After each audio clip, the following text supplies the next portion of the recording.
Chapter 7 Thrill Ride. Maybe Lindy had gotten in over her head. As the rumbling bike began moving over the dirt toward the road, she reminded herself again that he called it Death Stalker.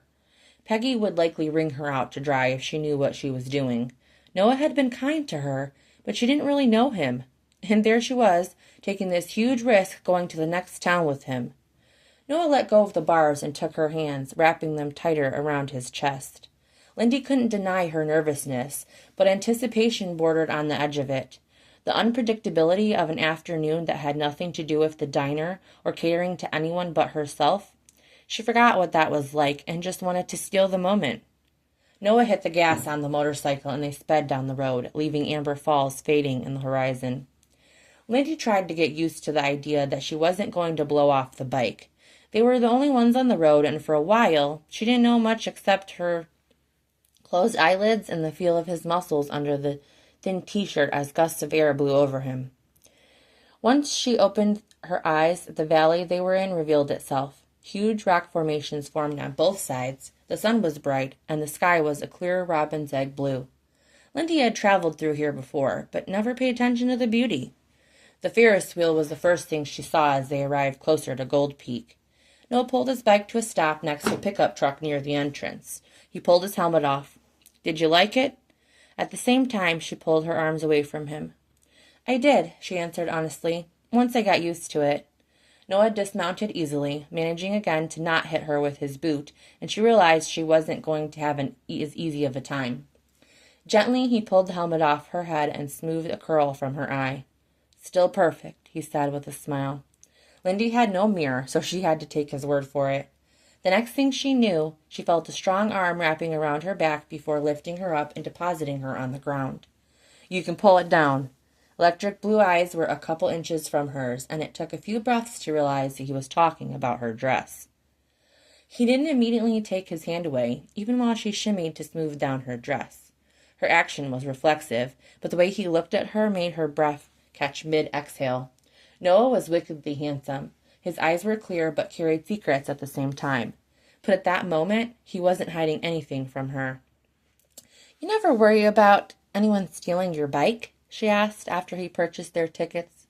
There was a decent crowd because it was the last day, but there was space for them to walk around without being uncomfortable.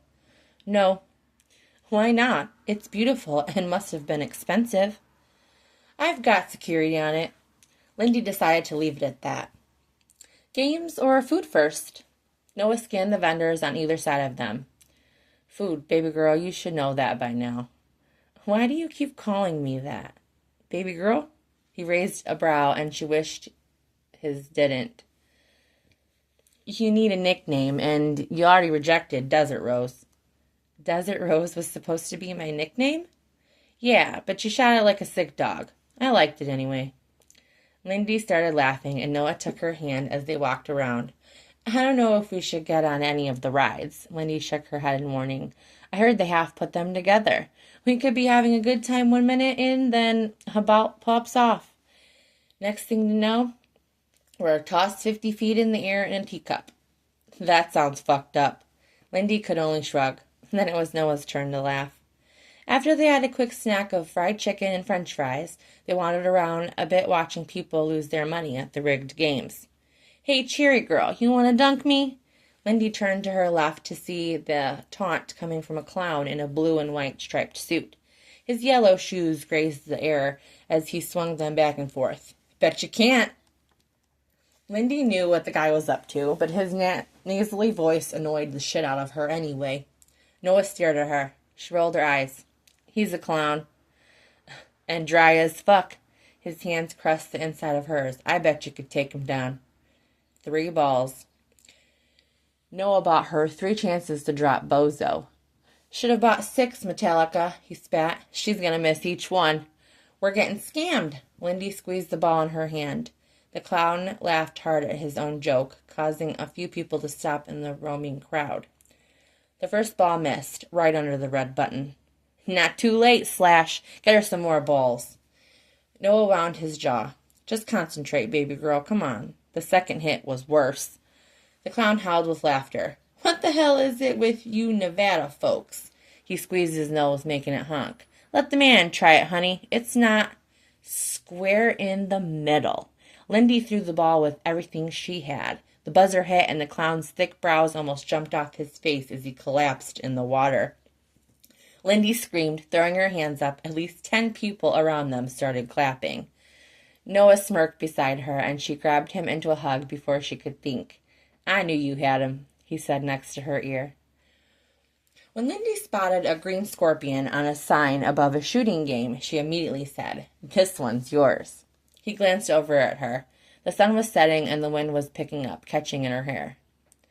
You're beautiful, Lindy, he said simply. I meant to tell you when I first saw you, but I got a little tongue-tied. Her smile grew as he spoke. Thank you. After the kid in front of them left the booth empty-handed, Noah picked up the gun. Immediately, Noah noticed the vendor's dark eyes lingering on Lindy. How much? He asked sharply, snatching the man's attention. The guy pointed at the sign, and Noah plopped a few bills down. That's just for one shot? Noah held up the gun and fired, hitting the bullseye as the man barely got the sentence out. Shit, the vendor said, staring at the wall. His sigh was long. Which one do you want? Noah glanced over at Lindy. Pick. She stared at him, sharing the vendor's surprise. After a moment, she looked over the bears. The brown one with the heart on the stomach. Noah eyed the man as he handed the bear to Lindy. Thank you, she said softly, hugging it to her body. Cotton candy or candy apple? She asked. As dusk began to set in, the lighted rides began glowing in the night around them.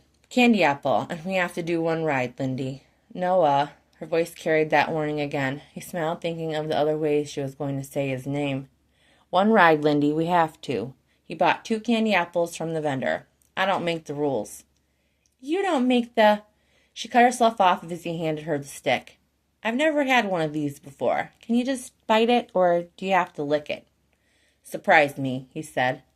Lindy licked at the apple. That's extra sweet. Then she opened her mouth, biting into it, making a face as her teeth closed. Noah stood there, watching intently. It's so sweet, but it's good, Noah agreed. This one, Lindy. The Ferris wheel?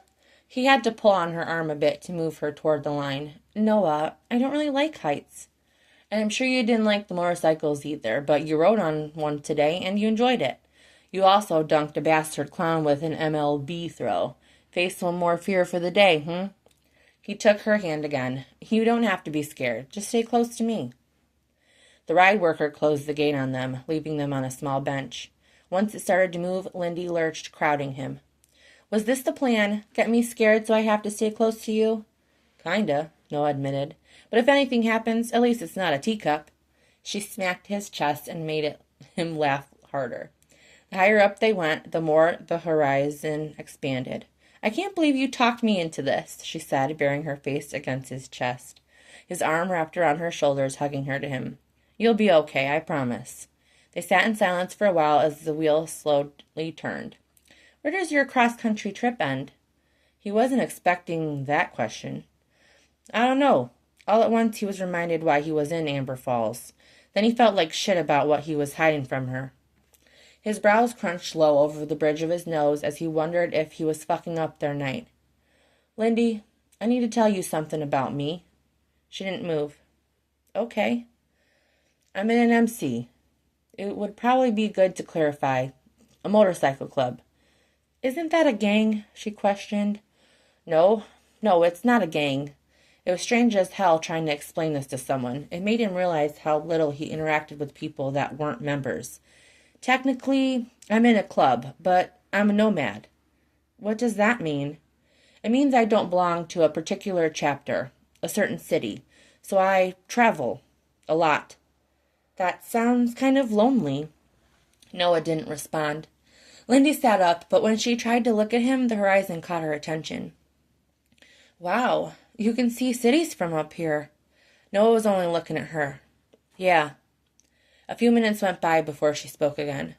I keep trying to figure out why you're in Amber Falls. Is something you want there?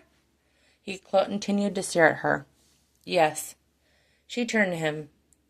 There is something I want very much in Amber Falls. He kept his gaze steady and direct. Noah leaned into her, feeling her breath against his nose right before he captured her mouth. Sweet, lush, and warm was all he could think as his lips pressed against hers.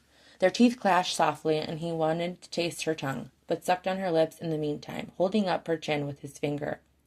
Lindy leaned toward him, and he wrapped his arms around her waist, tugging her so she left the bench to sit in her lap.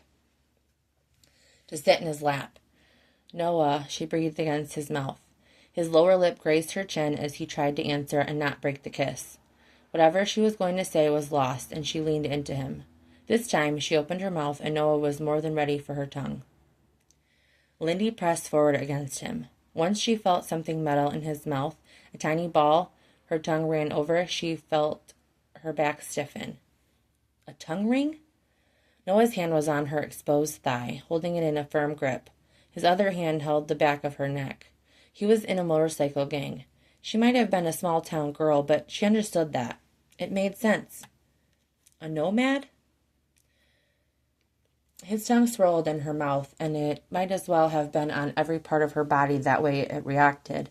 His firm hold on her neck didn't offer much give, and it made her breathless and numb at once. Beneath her, the muscles in his legs were like steel. Being pressed against them made her feel softer. His hand tightened against her thigh, and she whimpered in his mouth before grabbing the side of his face. The stubble on his cheeks pricked her fingers as she held him.